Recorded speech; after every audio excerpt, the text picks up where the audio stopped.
Canal del Congreso, el canal de la Unión, presenta.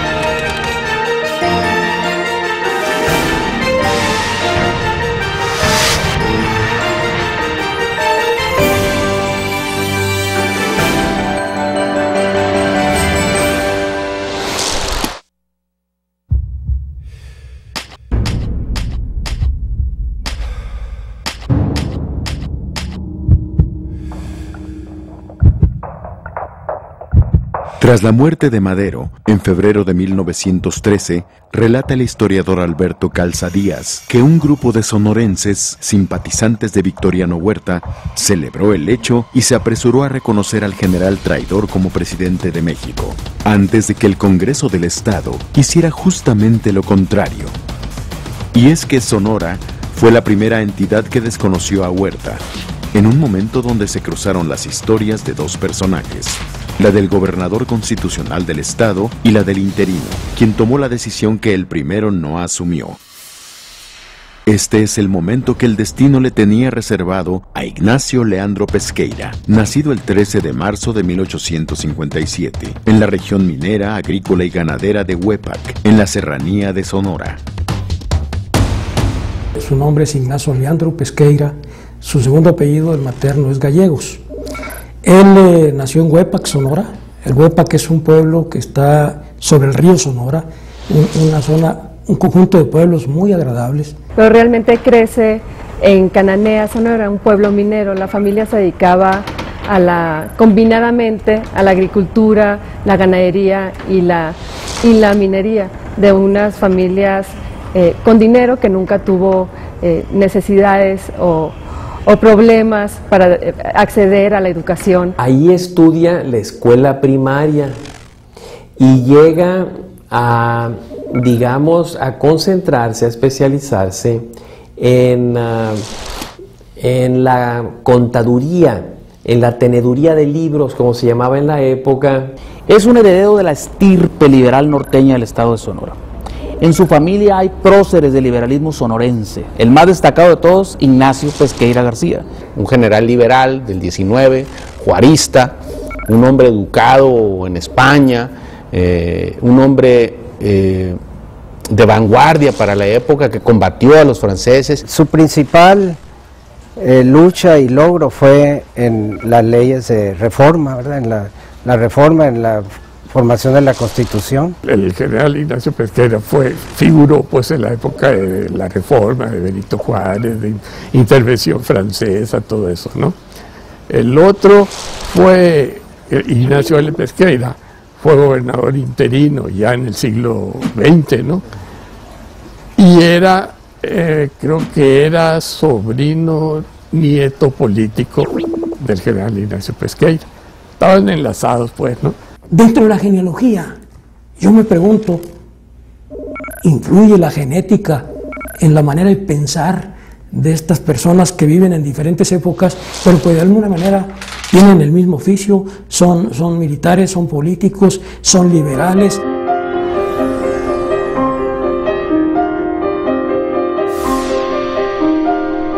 ...30 años del porfiriato decanta a las familias. Unos admirablemente se manifiestan porfiristas y otros sui genericamente se declaran no porfiristas.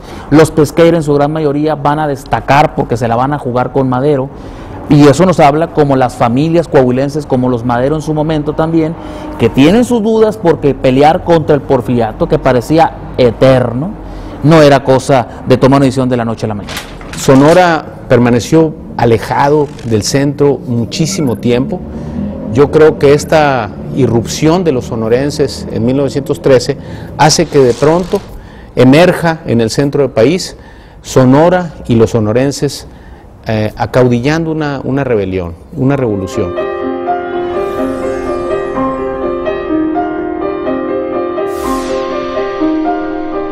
Es electo diputado local al Congreso en el mismo momento que es electo Madero, en esas elecciones, y es electo como gobernador del estado José María Maytorena, que había sido la cabeza del movimiento maderista en Sonora. Un hacendado, un hombre de recursos, maderista, que tenía ya importancia en la política local, pero no había escalado puestos relevantes, llega a la gubernatura. De inmediato entran en conflicto porque pertenecían a otra generación y tenían visiones distintas. Se volvió un verdadero foro, discutían, deliberaban, tenían debates. Eso le sirvió mucho a Ignacio Pesqueira Gallegos participar en esa legislatura. Es un diputado en una circunstancia muy particular, el movimiento revolucionario, pero tiene la grandeza, Pesqueira, de hacerse merecedor de la confianza de la legislatura y de sus compañeros diputados y de las fuerzas que empezaban a trabajar, unos a favor y otros en contra, de Maytorena, que era el gobernador maderista y que hoy es el gobernador constitucional.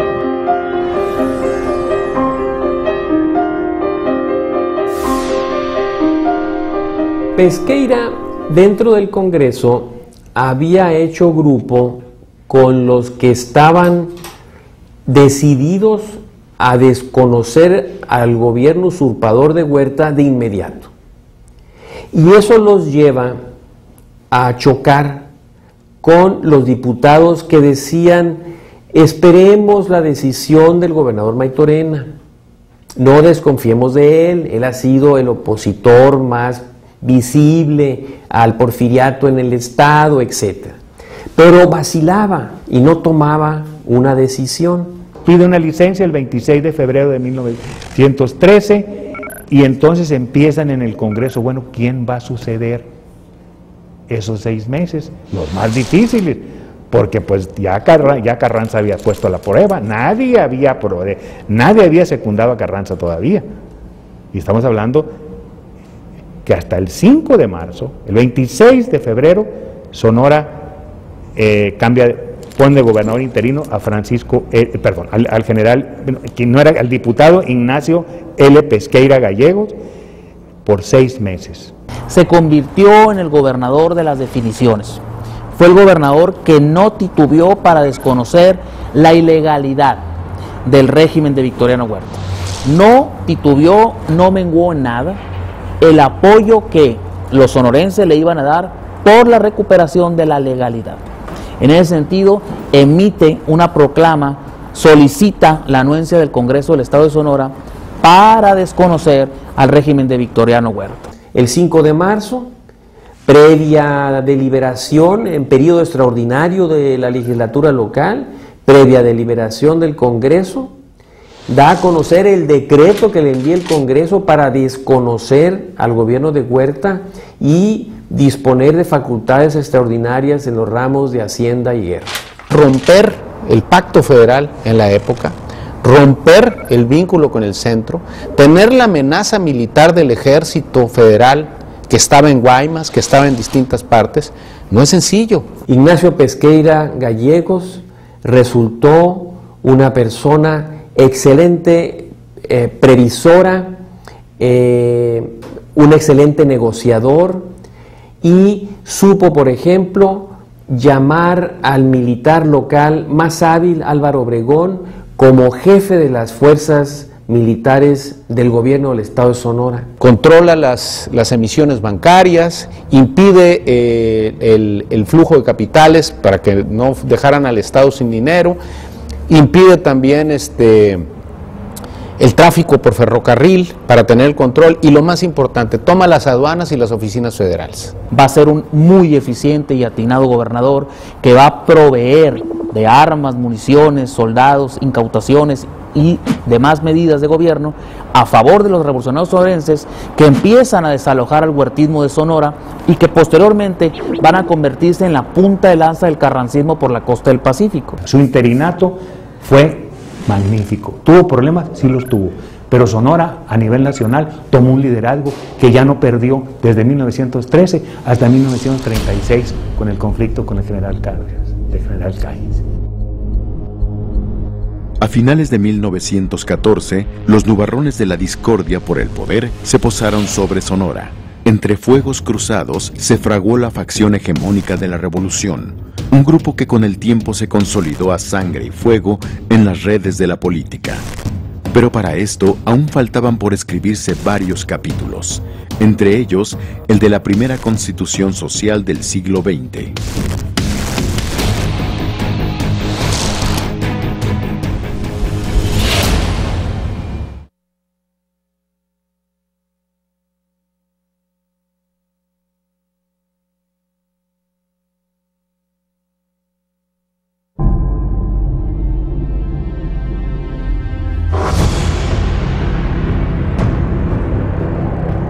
Tras la valiente acción de Pesqueira de desconocer a Huerta, el primer jefe escribió al gobernador interino una carta en la cual le notificaba el arribo de su secretario particular para conferenciar sobre el futuro del gobierno sonorense.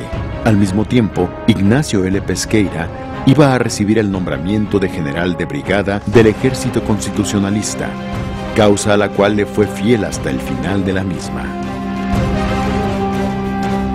Ignacio L. Pesqueira se pone de acuerdo con Adolfo de la Huerta, con Roberto B. Pesqueira, un pariente de él, y asisten a las convenciones en Monclova. De inmediato entiende la situación, le ofrecen alojamiento a Carranza. Carranza, encontrándose en una situación apurada en Coahuila, que estaba muy bien comunicado con la Ciudad de México, con Monterrey, y que entonces tornaba indefendibles a Saltillo, por ejemplo, a Monclova mismo. Tras una serie de derrotas, decide trasladarse a Sonora. Carranza es un hombre astuto en el manejo de las fichas del ajedrez político. Sabe que el hombre fuerte y que tiene el ascendente político y moral es Maytorena, no obstante sus flaqueos o sus flaquezas a la hora del desconocimiento de Victoriano Huerta.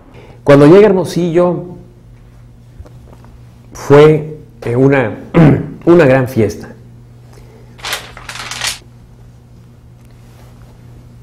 Carranza se conmovió ante estas demostraciones de júbilo y dio un discurso donde señaló que además del Plan de Guadalupe, la revolución constitucionalista tenía que empezar reformas sociales profundas. Esto lo dijo desde el Salón de Cabildos de Hermosillo. Carranza sabe de la influencia y del ascendente que tiene Maytorena y reconoce que las tropas, las relaciones familiares y los nexos están más con Maytorena que con el gobernador interino Pesqueira, aunque este último sea su amigo.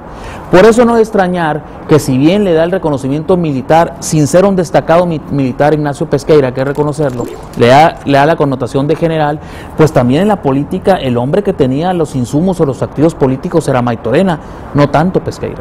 Cuando en agosto de 1913 Maytorena solicita regresar a la gubernatura y así se le concede el día 5 de agosto, Carranza nombra al para entonces ya general de brigada Ignacio Pesqueira Gallegos su oficial mayor de la Secretaría de Guerra. El propio Pesqueira devuelve la gubernatura. Se podía haber quedado porque un estado de emergencia, ¿no? Y estaba haciendo las cosas bien, tenía 8,000 soldados, pero esas divisiones entre los sonorenses hicieron también que don Venustiano fuese aceptado como líder máximo a partir del 18 de septiembre en que llega a Hermosillo.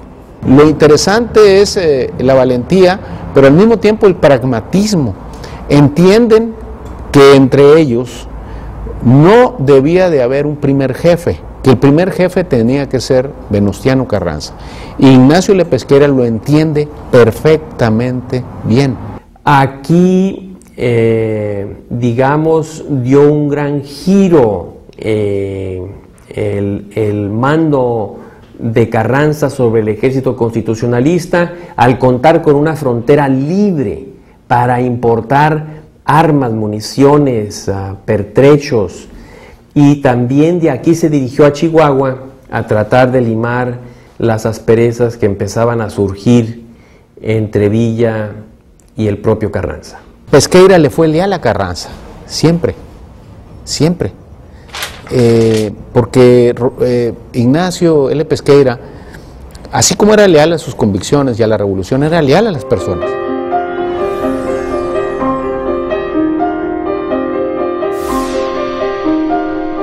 Las rivalidades entre Villa y Carranza se acentuaron, de tal forma que se celebró un pacto en Torreón entre generales villistas y carrancistas para atenuar estas diferencias y roces y acordar celebrar una convención de militares que definieran las reformas que habría que hacer ya caído el gobierno huertista y también quién ocuparía la presidencia de la República. La convención es una concentración de intereses diversos, pero todos esos intereses tenían una visión de crear un documento nuevo, de vanguardia, moderno, y que tuviera una relevancia y una importancia y que nos diera viabilidad como país. El 1 de octubre empieza en la Ciudad de México la convención, pero solo acuden los carrancistas. El ala izquierda de ellos, si se puede decir de manera esquemática, dice, pues no tiene sentido buscar una reconciliación si no están los villistas. Y después de 2 o 3 días de deliberaciones, donde efectivamente en la convención auspiciada por Carranza, el general Pesqueira preside, creo, el primer día de las sesiones, deciden cambiar de sede e irse a Aguascalientes como un terreno neutral. Los vencedores del huertismo no se ponen de acuerdo. Así debe explicarse de fondo la convención de Aguascalientes que inicia en la Ciudad de México y luego se traslada a un territorio neutral, pero en realidad controlado por el villismo. Y básicamente debemos entender que los vencedores del huertismo inician el germen del divisionismo político que a la larga se va a definir en los campos del centro del país, en el Bajío, con la victoria de Carranza del genio militar de Obregón contra el villismo y el zapatismo. La Convención Revolucionaria fue un momento muy importante que yo creo que tiene una trascendencia importantísima. La creación de una constitución era un anhelo ya largamente acariciado por los revolucionarios y particularmente por Carranza. Cuando Carranza está en Hermosillo, habla de ese proyecto. La convocatoria al constituyente establecía que se elegiría un diputado propietario y un suplente por cada 60,000 habitantes o fracción que pasara de 20,000. Entre los requisitos para ser electo era el ser ciudadano mexicano en ejercicio de sus derechos, tener 25 años cumplidos el día de la apertura de las sesiones, ser vecino del estado o territorio por el que se compite y no pertenecer al estado eclesiástico. No podían ser electos aquellos que hubieran ayudado con las armas o desempeñado empleos públicos en los gobiernos o facciones hostiles a la causa constitucionalista.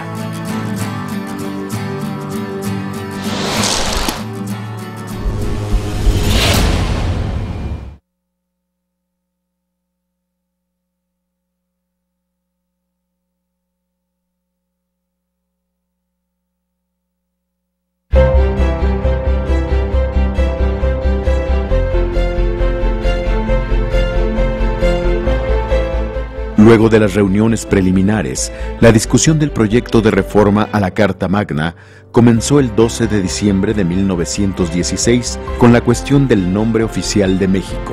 La propuesta original fue República Federal Mexicana.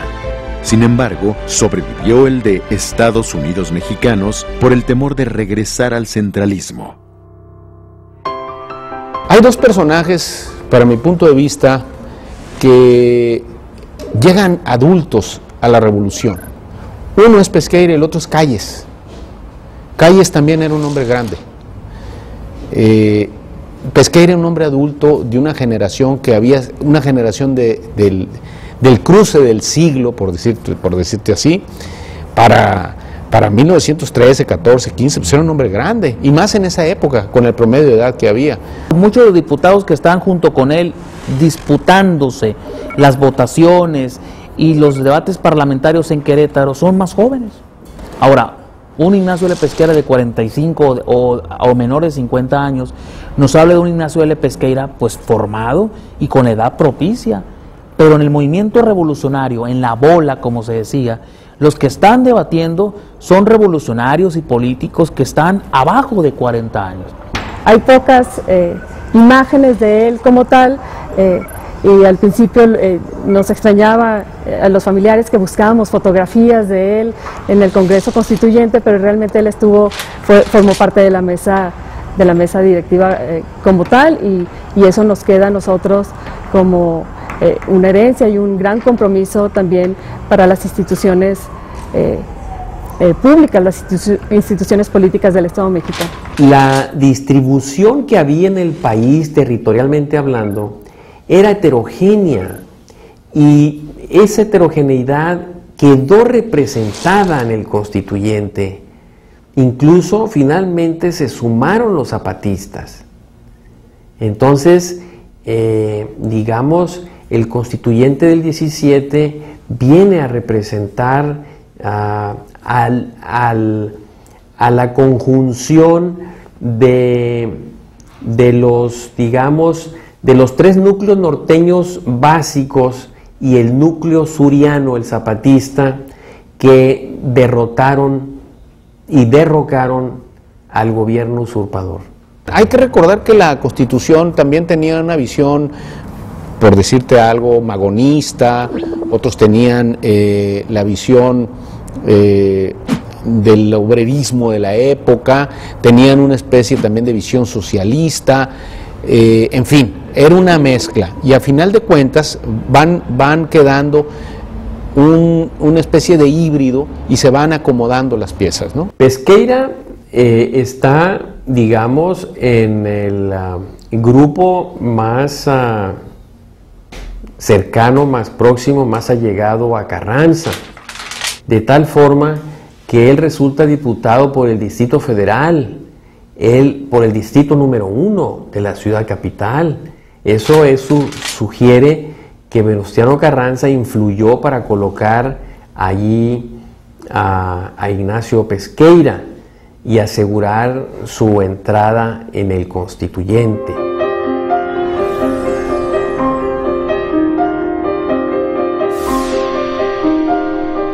El plan de Agua Prieta fue una huelga de generales que en cuestión de semanas colapsó al gobierno de Carranza. Entonces, digamos,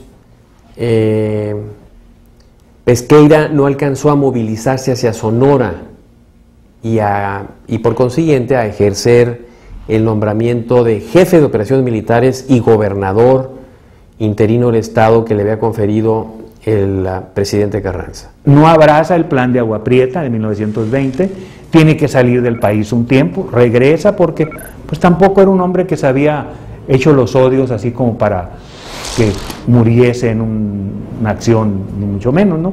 Y él logra sobrevivir hasta la Segunda Guerra Mundial. Yo creo que aquí se impuso una especie de respeto al paisanaje, porque una cosa es no suscribir el plan de Agua Prieta y otra cosa es, a final de cuentas, echarle bala a los que firman el plan de Agua Prieta. Yo creo que se impuso la lealtad de Pesqueira hacia Carranza, y los sonorenses y los vencedores entendieron que, a final de cuentas, es un hombre leal el que está manifestándose por Carranza, no un adversario al plan de Agua Prieta.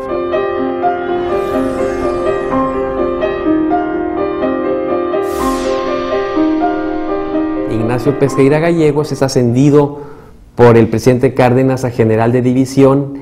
Además del ascenso a general de división, es nombrado agregado militar en la legación de México en Berlín, que era un puesto delicado por los roces diplomáticos que había habido entre México y la Alemania nazi. Llega cuando se estaba cocinando el inicio de la Segunda Guerra. Él se mueve para curar su problema de salud hacia Francia. Cuando se viene el conflicto, él pide participar apoyando a la representación de México en Francia. Recordemos que en la Segunda Guerra Mundial Francia es militarmente derrotada por Alemania, pero llegan a un acuerdo y dividen el país en dos. La región militarmente ocupada por los alemanes es la Francia del Norte, con capital París, y la región militarmente no ocupada por los alemanes es la Francia del Sur, con capital en Vichy. Ahí va a morir Ignacio L. Pesqueira, allá como el 40-42 más o menos. Ahí muere en el 18 de octubre de 1940 Ignacio L. Pesqueira, y termina su vida. Sus restos se traen a México posteriormente, ¿verdad? Es muy importante lo siguiente: es un cable que dirige quien lo acompañó en sus últimas horas. Dice así: General de División Ignacio L. Pesqueira, 18 de octubre a las 20:40, falleció rodeado de los mejores cuidados. Últimas palabras fueron: Constituyente, acompañadas del saludo militar. Así expiró.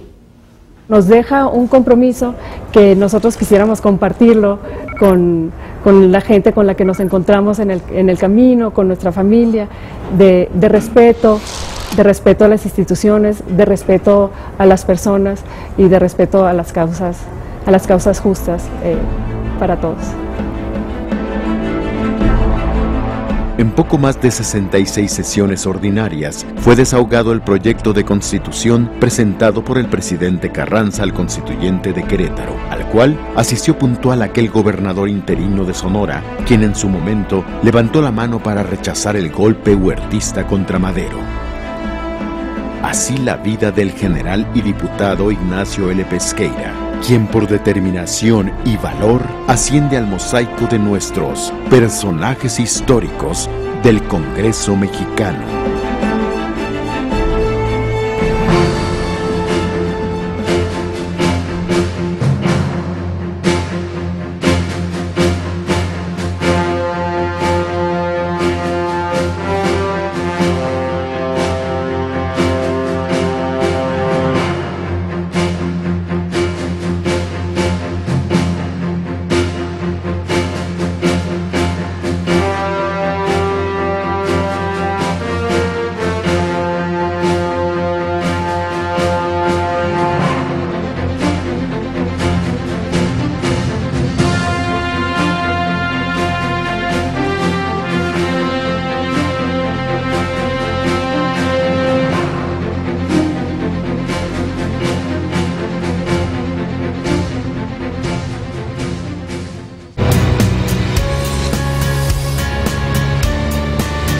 Canal del Congreso, el canal de la Unión, presentó.